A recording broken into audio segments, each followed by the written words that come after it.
জনসাধারণের সুবিধার্থে আমরা অলরেডি জানিয়েছি যে ৩রা এপ্রিল ছুটি ঘোষণা করা হয়েছে এবং আরও একটা ঐতিহাসিক বিষয় হচ্ছে যে আজ এই চৈত্র সংক্রান্তিতে ৩টা পার্বত্য ডিস্ট্রিক্টে ছুটি থাকবে।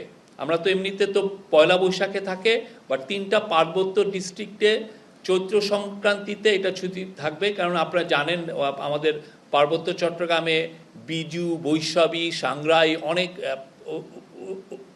অনেক তারা ফেস্টিভ্যালের আয়োজন করেন এবং এইটারও তাদের জন্য এই নির্বাহী আদেশে একটা ছুটির বন্দোবস্ত করা হচ্ছে। এবং এই ছুটিটা এই আমাদের সমতলে যারা জাতিগোষ্ঠী আছেন বাঙালি ছাড়া, যেমন ধরেন সাঁওতাল, খাসিয়া বা গারো, তাদের জন্য এটা প্রযোজ্য হবে।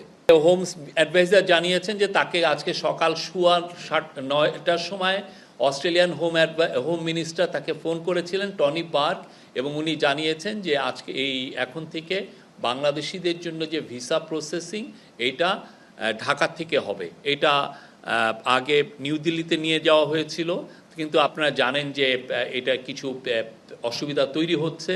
তো সেই জন্য অস্ট্রেলিয়ার তরফ থেকে কালকেও এসে অস্ট্রেলিয়ান অ্যাম্বাসাডার জানিয়ে গিয়েছিলেন, আজকে অস্ট্রেলিয়ার হোম মিনিস্টার, আজকে আমাদের home adviser lieutenant general Jahangir Alam Chowdhury তাকে ফোন দিয়েছিলেন। এবং এটা আপনারা জানেন যে গত 31শে অক্টোবর টনি বার্ক বাংলাদেশে এসেছিলেন, তখন তার সাথে চিফ অ্যাডভাইজারের কথা হয়েছিল। চিফ অ্যাডভাইজার এই অনুরোধটা করেছিলেন যে যাতে বাংলাদেশের মানুষরা, বাংলাদেশের ন্যাশনালরা যাতে ঢাকার থেকেই ভিসা প্রসেসিং করতে পারে।